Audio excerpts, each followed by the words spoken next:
Hey, Andy. Hey, Jed, how are you? I'm doing really well. It was great to see a fish pick at the top of Edgewalk here last week. I've been missing those. Thanks. Yeah, I've got a backlog of them, and so I need to continue to get them out. I really have like a lot of them piled up, and I'm also dealing with problems with spam filters. And so I'm trying to sort out how to actually get the ones out, the ones that are appropriately fish porn, get them out, but without having them always get caught in people's spam filters, and teachers complain they can't access them from school and so forth. But enough about that. I've been concerned about you. Do we need to have like a moment of silence for the Kings? Are you really doing okay? Are you in denial? What's going on? The beam was extinguished this week, and yeah, we are still uh, regretting that. But it's interesting. It was my birthday, and so we ended up going to the game. But the only reason we went to the game was because the first birthday plan we had was to be in Yosemite, and we were all set for an incredible weekend there. But you probably heard Yosemite closed because of the excess melt and the flooding and all that. So it was a complicated weekend here. And all I know is that when I saw your fish pick, we've talked a lot about, hey, we have a shared love of the American West, right? So, and we've talked about going to the Bob Marshall a lot. So we got to figure out a way to record a Wonky folk in the Bob Marshall someday. We could, and there's some education folks. Terry Ryan's out there. So I know Steve Farkas likes to go out there and go backpacking. There's some good education folks around, so we could probably get some good guest folks, and some of the folks in Idaho education are super interesting. There's some really great folks out there. So I agree with you. Terry had me up there for an event a couple of years ago, and I was really very impressed by the breadth of reform efforts that were going there. But hey, as far as developments this week goes, I was gonna maybe lead off with just some thoughts about Nation at Risk, hitting its 40th anniversary. You mind if I riff on that to start us off? yeah, go. I know you've got some thoughts. I think we both read some of the same articles this past week. Yeah, I mean, when Valerie Strauss at Washington Post comes out with a just complete hit piece, just trying to recast the entire history of Nation at Risk as having been a huge mistake, and in fact, the frame for that was somebody looking at some of the greatest historical mistakes of that have ever happened, including uh, uh, Napoleon's invasion of Russia. And somehow or another, that gets to be the frame for considering like what the impact of Nation at Risk is. And of course, we see Diane Ravitch the very next day, saying similar things. My own sense is that look, we can attack it for being too political. We can attack it for various procedural challenges. But I think it is just a milestone where not like Sputnik. Sputnik was okay. We got to get our acts together on math and science instruction during the Cold War, and then Coleman report was really like, hey, we got to understand just how big the gap is between Black students and white students and what is really causing that. But I think that Nation at Risk was this moment where just kind of like across the entire range of educational activity, for the first time, we saw that the well-being of the country is dependent upon how good our public education efforts are. And I thought it was really interesting. The Economist came out with this very unexpected publication about a week ago or 2 weeks ago about the success of the American economy and how it's really actually done very well over the last 25 or 30 years. And one of the things that it cites there is our higher ed excellence. But they continue to cite, our K through 12 problems as being something that's a drag. And, I think that, Nation at Risk was probably the first place that really made us focus on the fact that overall our K-12 efforts are in fact a drag. Yeah, I mean, and what you raised there, one of the critiques you often hear about about Nation at Risk is this idea that, well, the schools are actually pretty good, except they're just not good for certain groups of kids. And you hear that a lot. And weirdly, you hear it a lot from like self-identified progressives who are basically saying the schools are actually pretty good if you don't count the poor kids, you don't count the Black kids, you don't count the Hispanic kids, which is a crazy thing to say. It's kind of racist, and yet it's a sentiment you hear from the left sometimes. And it ties to this idea about the American economy. The American economy has been able to persist despite problems in education, and not just recent problems in the nation at risk era, but even longer, because for a while we had a strong back economy, and so not a strong mind economy. And so if you had a good work ethic and you could do work, you could have a middle class lifestyle, and sort of educational achievement didn't have to be part of that. That has changed. And then second, just a numbers game. I mean, people used to talk about, well, sure, German engineers are better than American engineers, but we can put 4 engineers on the same problem. And that really kind of was, we won a numbers game during the 20th century. You can't beat China and India and countries like that economically with numbers. We've got to beat them with educational quality. And so that critique I've heard for a long time, and it has never sat right with me, not only sort of just ethically and from an equity standpoint, but just practically. It's kind of, it doesn't matter. And my own view, and I've written about this, as is that like our future talent is all these kids who are underserving right now. Like if you want more engineers, some of those kids are your future engineers, but you have to put them in a position to be able to do that and have those kinds of choices. And I agree with you. It was seminal in terms of like the moment and what it kicked off. And I think you can quibble with aspects of it. It was a political document. Interestingly, like there's this whole view of it as like this gigantic conspiracy, but I would highly recommend Lou Cannon's biography of Reagan. He wrote about Reagan when he was a governor, and then covered him at the White House. And they talk about nation. There's a couple of pages in there about nation at risk, and it talks about how this was sort of a throwaway thing for them. They didn't expect this to take on the life it did, and so forth. They kind of fell into it less than it was like this like elaborate orchestrated effort. And as Jed, in general, most people who have conspiracy theories about all these things government is doing have never actually worked in government. It's on a good day, it's a lot. And anyway, so he talks about it. He sort of just kind of fell into this. I think it's good reading in these sort of sinister things. The one thing with that article, though, that Strauss republished, and look, if I suspect the Venn diagram between people who get their education news from Valerie Strauss and people who listen to our podcast, I don't think there's a whole lot of overlap there. I mean, that's just not a particularly good place to get your news. But it made a really good point, though. I think the standards movement, it's been a big push.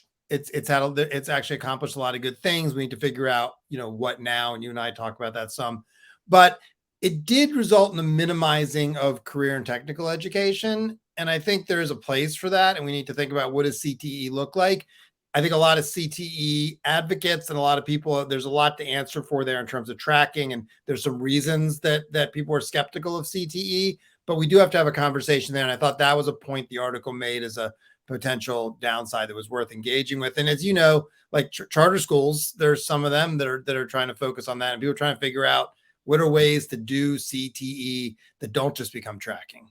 Yeah, I think also like an overlay of the nation at risk time frame and the broader changes in the economy. I've really been looking at some of this. Is it called The Meritocracy Trap? Is that the book from a couple of years ago that really kind of went after the notion of American meritocracy and really talking about, how the affluent got so great at educating their own kids to perpetuate, their special benefit that, it has created, a very compelling argument against meritocracy broadly, right? And so, are we as a society getting to the point where we're going to like focus so much of our collective investment in a very, very narrow slice of kids, right? And feel like the economy is going to be able to be okay for that?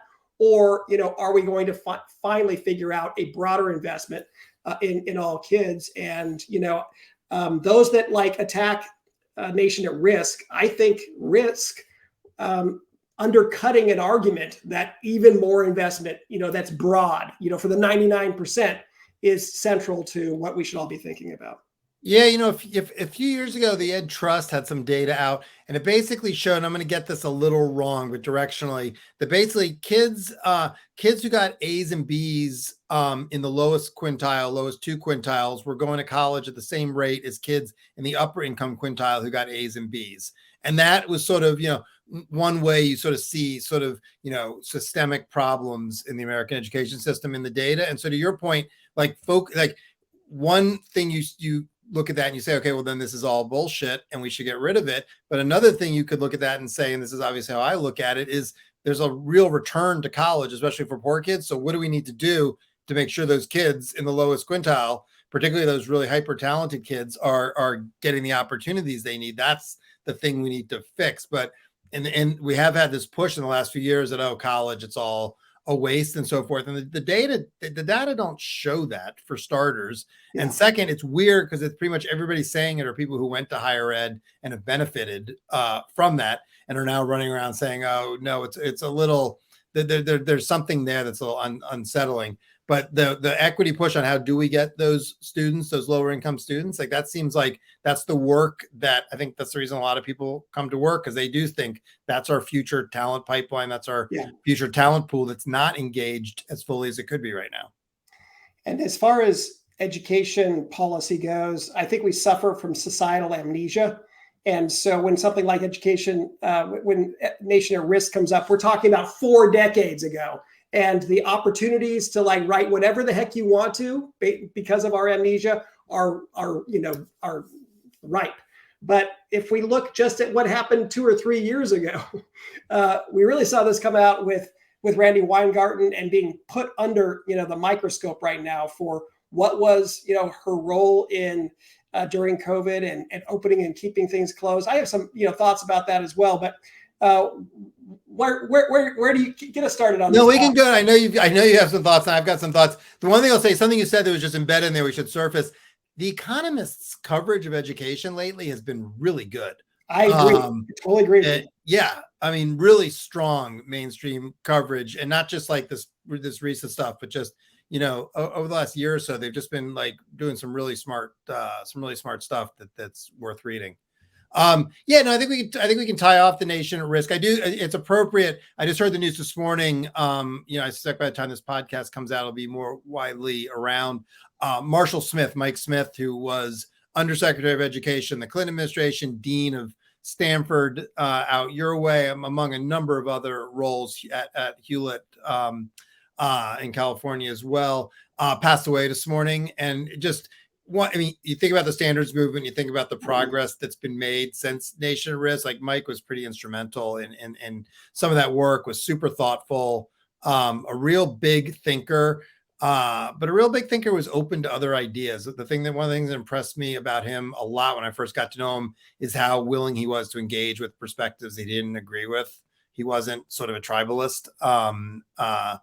And so we should, as we talk about sort of Nation at Risk and that progress, we should certainly call attention to that, because he certainly made his contribution. Yeah, well, I thank you for recognizing him, because that is it's a big moment. He was definitely a pivotal figure. But tell me, what do you make of this? It's interesting because Nation at Risk, I went back and I looked at Terrell Bell, when he was being interviewed by the Senate Education Committee before his appointment was approved, because he was a Secretary of Education under Reagan. It was just such a deep and thoughtful discussion. And Orrin Hatch and Kennedy are there, and they're respectful of each other. And they actually talked about some depth of issues. And I think Mike Smith was there at a moment when that kind of depth was possible. And then you contrast that against Weingarten, in Congress last week with Greentail. Oh my gosh, it's just a completely different environment. Yeah, I didn't watch a lot of that hearing because it was just a circus, and I thought what Marjorie Taylor Greene said was way over the line. And if she wasn't sort of clearly insinuating something, she should have made that clear or apologized for it. So way over the line. But at the same time, everyone wants to talk about that and not talk about there's a lot of historical amnesia, and this was only a couple of years ago. We're not talking about Nation at Risk. We're talking about 2021 and 2022. Yeah. And so it was one of these things. And I find so many of these things these days, everybody wants to find good guys and bad guys, and instead you're like, yeah, I don't like any of this. Your answer is rather than a rooting interest, your answer is just, yeah, no thanks. I've started investing more at Charter Folk in some of the archival newspapers. so that we can see what were people saying about New Jersey charter schools in 1997? What were they saying about public schools in general in 1993? What were they saying in Washington, D.C. before charter schools came along?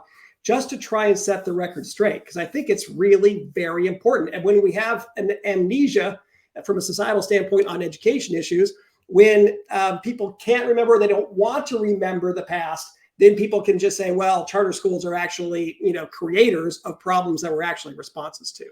But that's broader. That's over a 30-year time frame. I mean, But I think you're putting your finger on the problem that Randi's running into. Her MO over the years has always been just say whatever you need to say in the moment. And that worked for a long time, longer than I think a lot of people thought it was going to work. The problem she's bumping into now is everything's recorded, everything's digitized, and people can reach out. And so you saw like her account, like Terry McAuliffe, like that New York Times article, Terry McAuliffe wouldn't even confirm some of the stuff she was saying. So yeah, no, that didn't happen. And then Lori Lightfoot on the closing stuff came out today and was like, yeah, no, like that's not how it went down. I think that there's a increasingly short half-life to that strategy, and it's catching up with Randi on this issue because you don't need to do archival deep digs or go to dusty libraries. Anyone with Google can do it. And the other thing that she really tries to, just attach herself to for justification is, the polling said, and all the parents in our schools said at some moment. Now, first of all, I don't think she's crisp on what polling there existed when. And so she's really able to try to have some more flexibility along those lines. But the other thing she just absolutely does not take responsibility for is in terms of forming public opinion and forming parental opinion. What your union and your teachers are saying over and over and over again is changing the views of the electorate. And, when you have clear stories in country after country after country in Europe, where they were able to open up the schools, in that following spring and had virtually no health problems. I mean, it just goes to show that, a set of organizations like Randi's on top of, just pushing out some stuff that's just fundamentally not accurate actually does in fact sway opinion in very big ways that I think she ultimately should take much more responsibility for than she's willing to do right now, for sure. Yeah, I mean, look, I think my general thing, you got to give the spring of 2020 was crazy. Nobody knew. Totally. We didn't know how this thing was spread. I was actually moonlighting as an EMT during that time. And nobody knew what was going on. You were getting conflicting guidance on how this thing was that was a confusing time. And it was, so it was confusing for everybody, whatever your distance from it was. But to me, the problem became when you started to I remember I wrote a piece, later in the spring saying we need to have open air summer schools and we need to start thinking creatively about this. And I got attacked for that I wanted teachers to die and all this stuff. And that's when you could start to see, okay, this is getting away from us. It's getting tribal. And we're going to need some leadership. And obviously the White House was no help. And you cannot help but run the counterfactual here of if we had actually had steady leadership at the White House, instead of that circus show we had, if you'd actually had steady leadership, would that have helped lower the temperature on some of this stuff? Not that you could have solved this from Washington, but you would have just had clearer direction and so forth. That's unknowable, but that's something I wonder about. But the interesting thing with the polling that you raised, Jed, one of the things we saw, as soon as schools would open in communities, the polling would start to shift about whether or not they should be open. And I think, there's no way to know for sure, but my sense on that is partly what we're seeing was, despite everything, people still trusted their health officials, their local health authorities, their schools. And so they figured if the schools were closed, there was probably a good reason that the schools were closed. So they supported keeping them closed. And then when they opened, they conversely assumed, well, if they're saying it's okay to go back to school, it's probably okay to go back to school. And you saw public opinion change. It was very hinged on this question of whether or not the schools actually were open or not. And I think that's, so I do think you can point to the polling and say some parents didn't want to. And I think some parents clearly did not want to, even when schools were open. And one of the things that some states did a good job, some states did a lousy job, is what kind of virtual options and other options were you continuing to provide for families who weren't comfortable or who couldn't be comfortable because of medical conditions, either with kids or in their household or whatever. And again, that was a very mixed job. But I think the polling, it's a misreading that it was just nobody wanted this to happen. It was done against their will. It was more fluid than that. And because again, people were looking for leadership, they were looking for guidance, and despite like all the missteps, they still, hope they trusted public health authorities to try to tell them what to do. It's why one of the most damning moments from the testimony, or at least from the articles I've seen characterizing, because I didn't watch the whole thing myself either, was the focus on whether Weingarten was using her influence to push the CDC to change what it was recommending. That is really, a foundational issue, and she should really be held accountable for trying to. Yeah, and how they were using like different language so it wouldn't look like they were doing that because they were focusing on certain teachers. There's a lot of sleight of hand here. Yeah. But again, there's a record, and I think people are super frustrated. And you're starting to see that come up. And you're seeing more and more, and not just in conservative media, you're seeing more and more just questioning about this. But we do have to say, I don't know if you want to move on from it. I'm not the only one who's thought this. I think a lot of people thought this, and I've seen a few people. It does take we should pause and just honor. It takes a certain kind of I don't know what you would even call it, not political skill, something to make Randi look sympathetic in this whole thing. It takes a certain kind of something that apparently only Marjorie Taylor Greene can muster and has. It was like, wow, like you can make her look completely sympathetic because you're over the line. And I just don't think we can leave without just like pausing on that superpower that Marjorie Taylor Greene apparently has. Yeah, that was a very unfortunate part of this whole thing for all sorts of reasons. I think where I would, go next, or where I would extend it as it relates to like topics we want to get to, is this recurring question of like, did Weingarten and did the unions in general, quote unquote, overplay their hands? And we saw a lot of people that were saying that they overplayed their hands. And I basically argued against that. I did not see any evidence that the unions themselves believed that they were overplaying their hands. If anything, they were just, doubling down. But I do think it's, as I think more about it, it depends on which poker game you're talking about. If you're talking about politics in urban settings and deep, deep blue, there's no overplaying there. They can do whatever they want to do. The only place you can really overplay it is if you're basically in a 50-50 red-blue political context, where the union can be so extreme that they actually will take some of those blue, or they'll influence the independents. And so I think that like the place Virginia is certainly one of these places, but New York was one as well, where I think like Hochul felt as though this race turned out to be way closer than she was thinking. And so she made a commitment during the campaign that she would lift the cap on charter schools.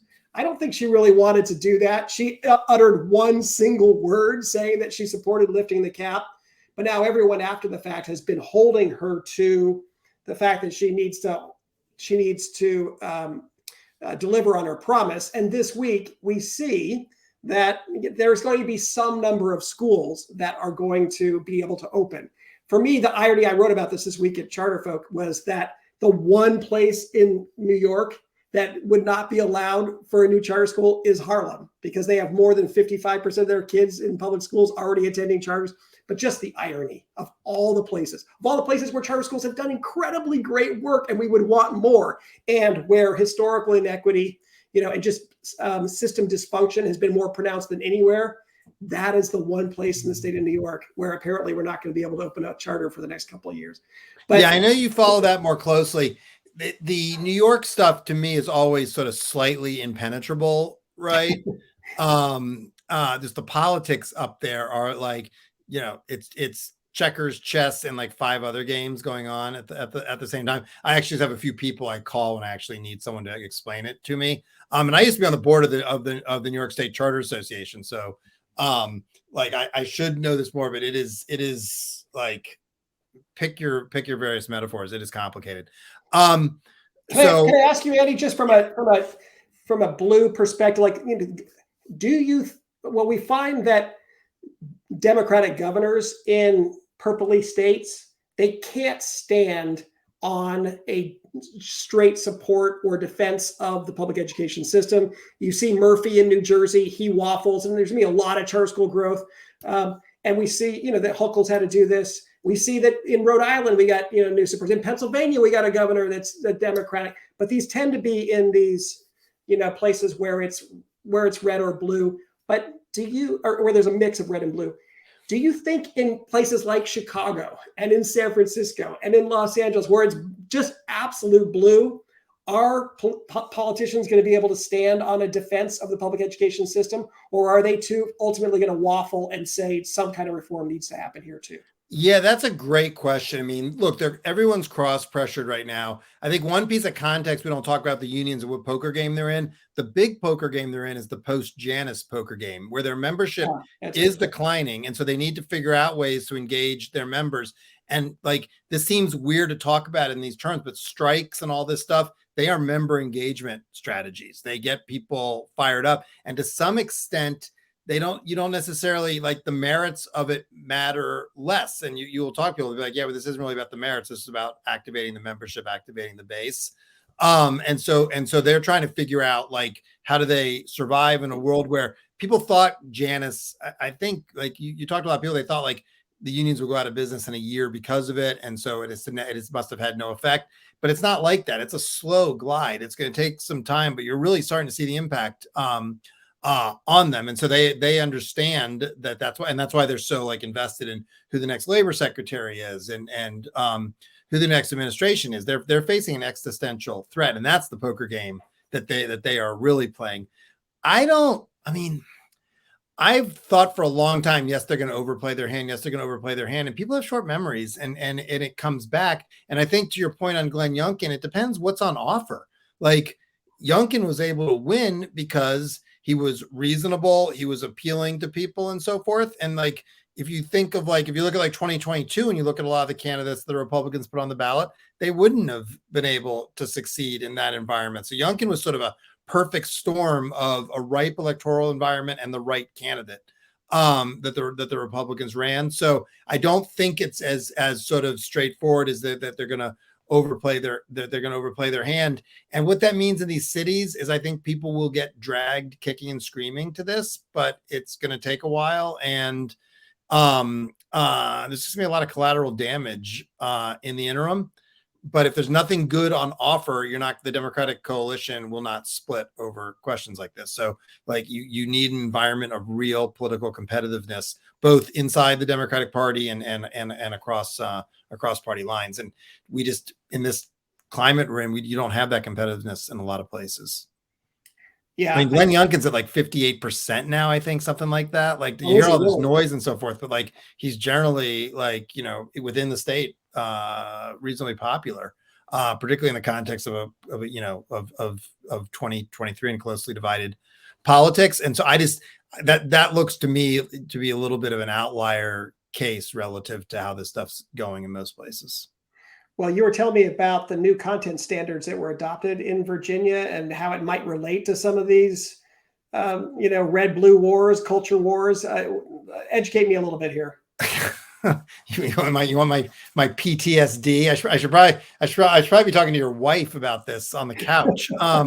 It was quite an experience. This is my second go around with standard setting in Virginia, and it has changed a lot. It was highly political. Actually, what we were talking about, you would talk to some people and you'd be like, what you're saying isn't true. And they would say, yeah, well, we got to engage the members. And it became just very red on blue and just sort of stop Youngkin. And there were some mistakes. The administration, there was clear that, the first set of standards that were put forward, the board rejected them 8-0. So it's not like there weren't mistakes, but this final set of standards we passed is actually pretty good. It's actually got some California stuff in it, as a matter of fact. But the rhetoric around it is just deranged. It's starting to slow down as some people are actually reading at the Washington Post and editorial where they allowed that, a lot of the criticisms being leveled against them were just factually inaccurate and so forth. But it was illustrative to me Jed, just the time we're living in, it's hard to have nice things, right? Like the end of the day, the product we ended up with was pretty good. The board adopted the standards themselves unanimously, including Ann Holton, who's, you're not a Virginian, but her family's history here in Virginia around issues of integration and issues of addressing historical discrimination, racism in our state. She's on the board and was like, these are standards they're pretty good on how we teach about that, and they're a real step forward. So it was like a good moment, and the board worked hard collaboratively to get there, and yet the atmospherics were just terrible, and the sort of just the conflict narrative and the conflict entrepreneurism, and it was just kind of, for me, just illustrative of like why it's hard to get anything done right now in this climate. And so to your earlier question, like to move things forward in some of these places, we need people to come together, and that's just not happening. It's all about a conflict narrative and sort of stirring up differences rather than figure out how to bring people together. I think there are so many different kinds of standards and content standards to be thinking about.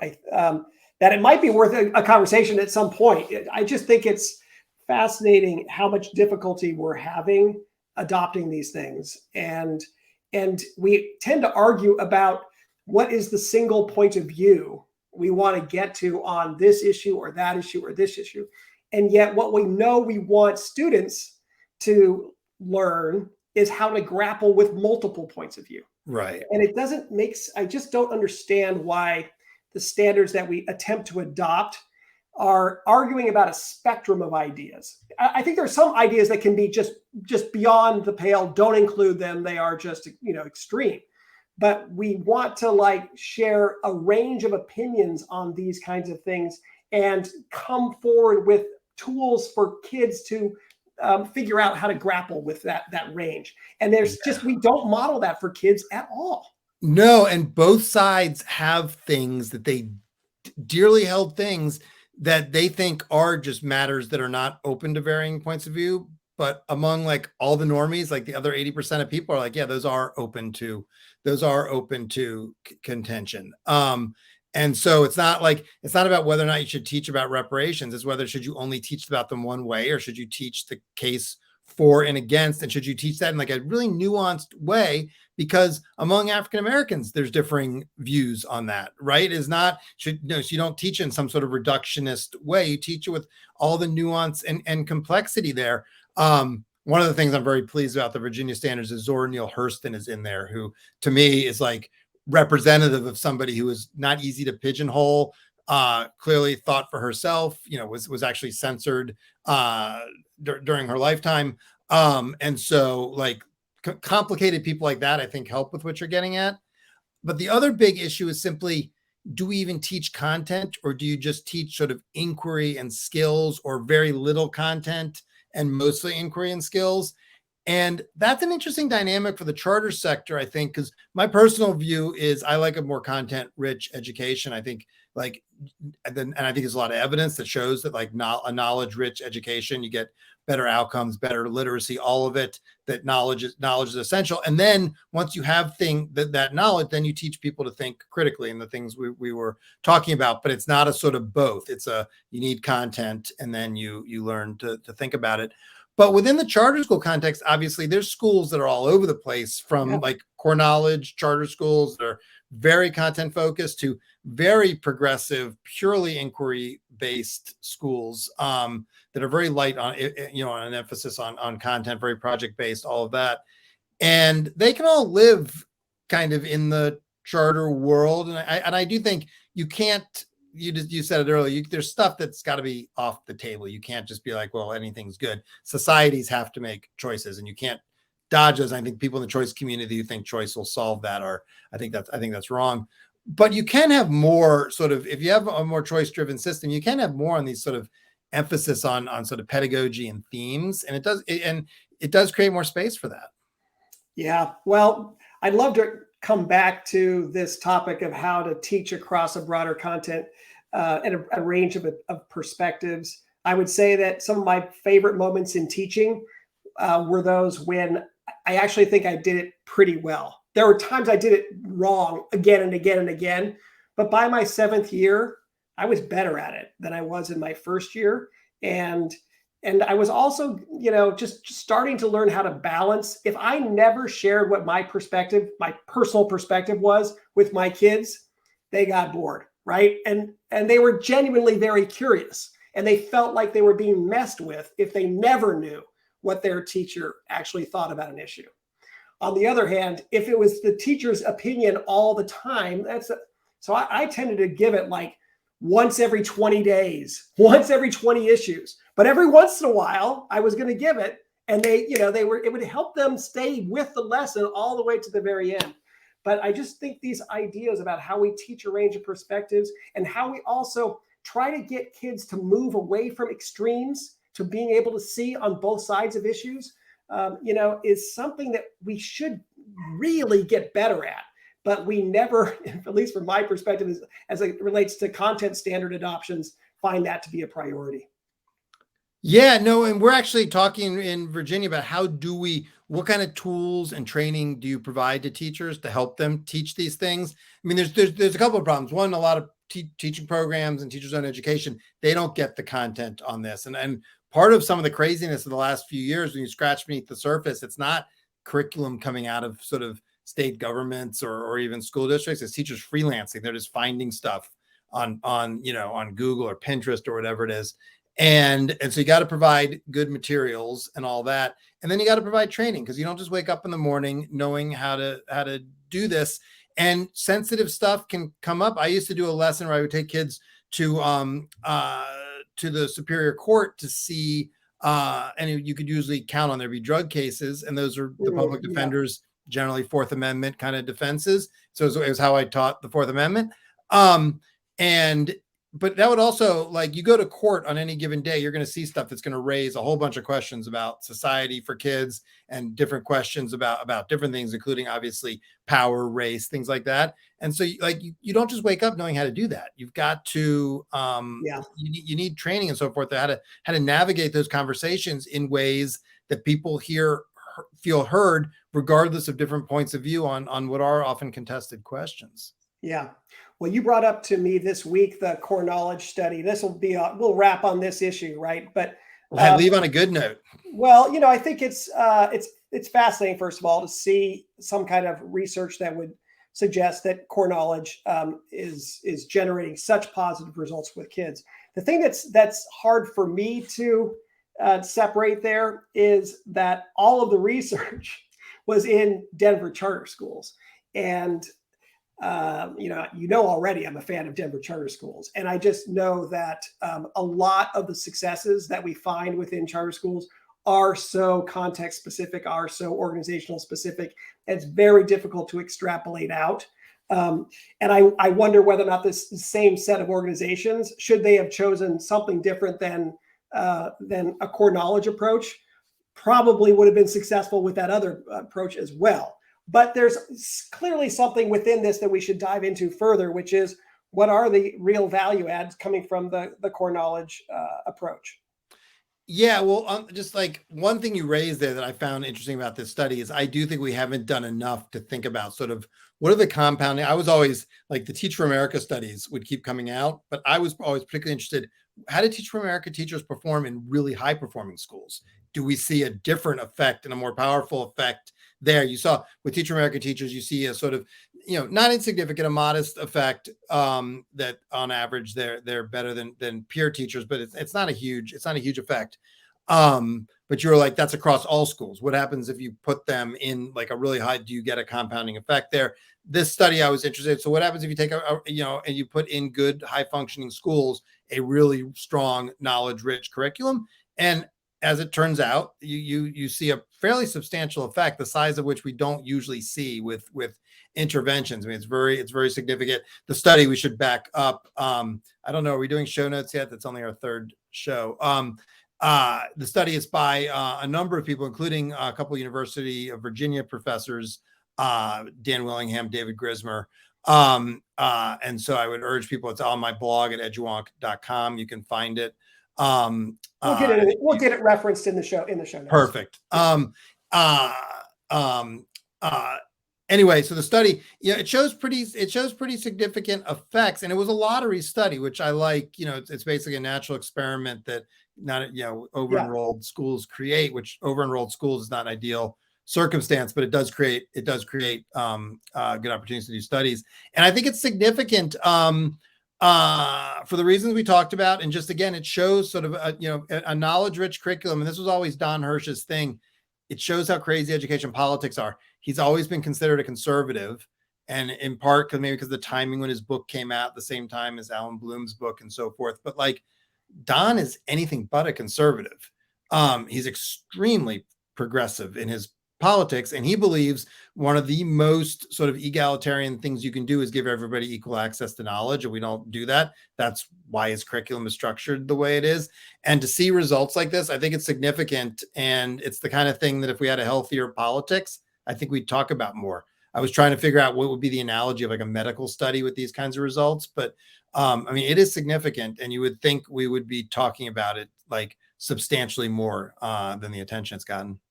Well, I speak about charter schools can sometimes warp these results because you don't know if it's unique to the context and whether it can be extrapolated out. But another thing I think is valuable from the charter school world just generally is we have organizations where studies like this can occur, and they can really start to inform conversations. So on this, as well as on a number of other issues, I think the existence of the charter school space there is doing what we want it to do from a societal standpoint.